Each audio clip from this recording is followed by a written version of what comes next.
Hello guys, I am गुलशन खातून। आज मैं आप सबके सामने नेट जेआरएफ वाला एक और पीवाईक्यू लेकर आई हूँ, जो है आपका कॉब डगलस से। ठीक है।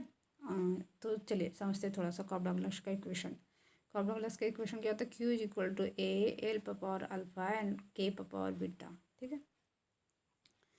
जहाँ पे है ना, जहाँ पे क्यू क्या है आपका? क्यू है आपका आउटपुट, ए है आपका टोटल फैक्टर प्रोडक्टिविटी, है ना, टोटल फैक्टर प्रोडक्टिविटी, और क्या है? एल एन के, है ना, एल एन के। एल क्या है आपका? लेबर।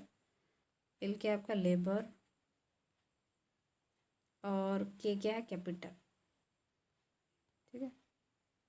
और क्या बच गया? अल्फा एंड बीटा, है ना, अल्फा एंड बीटा बच गया। तो अल्फा और बीटा क्या है सो देखते हैं। अल्फा आपका क्या है? अल्फा किसके ऊपर पावर है? एल के ऊपर। ठीक है। तो ये क्या हो गया? Share of labour. Share of labour हो गया। ठीक है।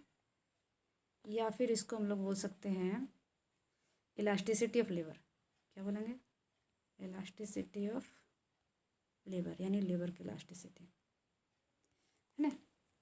दूसरा क्या है? क्या था? बीटा।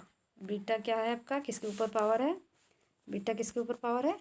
के, है ना। तो कैपिटल का शेयर हो गया, शेयर ऑफ कैपिटल बन जाएगा। ठीक है। देखते हैं बीटा क्या है।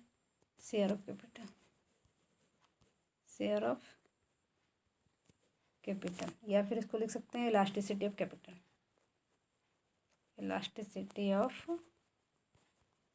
कैपिटल। चलिए अब हम लोग क्वेश्चन देखते हैं। क्वेश्चन क्या है सो समझिए। In the Cobb Douglas production function, Cobb Douglas production function में Q is equal to A L power alpha के पावर बीटा, वेयर जहाँ A alpha and beta are all positive. ठीक है।